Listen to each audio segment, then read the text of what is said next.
Hi friends எல்லாருக்கும் வணக்கம். இன்னைக்கு நம்ம என்ன பார்க்க போறோம் அப்படின்னு பார்த்தீங்கன்னா, மஞ்சள் பட்டாணி சுண்டல். இதுக்கு நைட்டே நான் ஊற வச்சுட்டேன். அதை இப்போ எடுத்து குக்கர்ல சேர்த்துக்கலாம். முழுகுற அளவுக்கு தண்ணி கொஞ்சம் சேர்த்துக்கலாம். தேவையான அளவு உப்பு சேர்த்து நல்லா ஒரு 4 விசில் வரட்டும். நம்ம வந்து இப்போ மிக்ஸி ஜார்ல வந்து 2 பச்சை மிளகாய் எடுத்துக்கலாம். கொஞ்சமா இஞ்சி, 3 பல் பூண்டு. நான் வந்து ஒரு பெரிய வெங்காயம் எடுத்திருக்கேன். நீங்க வந்து 10 சின்ன வெங்காயம் எடுத்துக்கங்க. ஒரு பெரிய சைஸ் தக்காளி 1. எல்லாத்தையும் சேர்த்து நம்ம மிக்ஸில நல்லா கிரைண்ட் பண்ணி எடுத்துக்கலாம். கிரைண்ட் பண்ணியாச்சு.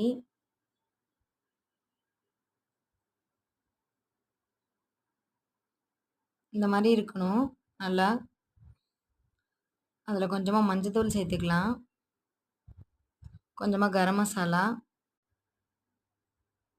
கொஞ்சமா மிளகாய் தூள் சேர்த்துக்கலாம். கொஞ்சமா வந்து குழம்பு தூள் சேர்த்துக்கலாம். சால்ட் தேவையான அளவு. இந்த மசாலாக்கு தேவையான அளவு சால்ட் சேர்த்துக்கணும். இப்போ வந்து நம்ம ஒரு வடை சட்டி வச்சு அதில வந்து எண்ணெய் ஊத்திக்கலாம். அதில இந்த அரைச்சு வச்சிருக்க பேஸ்ட் எல்லாம் சேர்த்து நல்லா நம்ம வந்து வதங்க விடணும் அத. நல்லா கொதிக்கட்டும். கொதிச்சதுக்கு அப்புறம் நம்ம வந்து மல்லி இலை சேர்த்துக்கலாம். மல்லி இலை சேர்த்து கலந்துட்டு அதுக்கப்புறம் சுண்டலை சேர்த்து நல்லா கொஞ்சம் நேரம் கொதிக்க வைக்கணும் ஒரு 5 நிமிஷம். அப்போ வந்து நமக்கு என்ன ஆயிரும்னா மசாலா சுண்டல் ரெடி ஆயிரும்.